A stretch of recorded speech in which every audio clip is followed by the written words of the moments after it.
දැන් එකතු වෙලා ඉන්නවා කුසල් මෙන්ඩිස්. කුසල් මුලින්ම සුබ පතනවා අර්ධ ශතක 3ක් ලබා ගත්තා. ඔබගේ ෆෝම් එක ගැන කිව්වොත් හොඳ මැචුවර් ඉනිංස් 3ක් සෙල්ලම් කරේ. ඒ කන්සිස්ටන්සි එක ගැන පොඩ්ඩක් වචනයක් කිව්වොත්.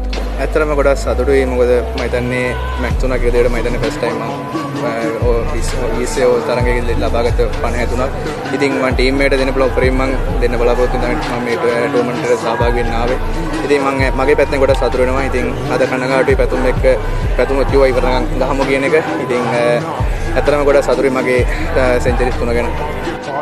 පතුම් ගැන වචනයක් කතා කරොත් කුසල් දිගින් දිගටම ඔය දෙදෙනා තමයි ශ්‍රී ලංකාවට ජයග්‍රහණ ගෙනාවේ. අද පැතුම්ගේ ශතකය පල්ලෙගලේ සෙනග මැද්දේ ඒ ලබාගත් ශතකය විශේෂයෙන්ම ඕස්ට්‍රේලියාවට එරෙහිව. ඇත්තටම ගොඩක් මම බෞද්ධ සතුටු වෙනවා. මොකද මම දකිනවා මගේ ඉස්සරහා පුපේ වඩලා ඉන්නේ. ඉතින් මැච් දෙකක් खेलුණාට පස්සේ යාට කොච්චර ලකුණු ඕනද හංග එක මට පෙවුණා. ඉතින් නෝමලි පැතුම් කියන්නේ හાર્ඩ් වර්ක් කෙනෙක්. ඉතින් ඇත්තට මම එයාගෙන් ගොඩක් දෙයක් ඉගෙන ගන්නවා අද. මොකද මම ඩෙබියු කරාට පස්සේ සෑහෙන්න මෙයා හાર્ඩ් වර්ක් කරපු කෙනෙක්. ඉතින් මම ඇත්තටම මාත් එක්කත් එයා කතා කරලා දිනවා. ඉතින් මට පෙවුණා එයාගේ ඉරියව්වලෙන් S දෙකෙන් අද ලකුණු කොච්චරට ඕනද කියන එක. ඉතින් මට ලොකු විශ්වාසයක් තිබ්බා එයා ලකුණු ගහයි කියන එක. ඉතින් මම එයාට කිව්වේ දිගටම ස්ටාර්ට් එක ආපු වෙලාවේ අතරින්න එපා දිගටම ගහන්න කියන එක. ඉතින් මොකද මගේ පැත්තේ මට ලකුණු අතරින් ඉන්න ගොඩක් වටිනවා අපේ ටීම් එකට රටට.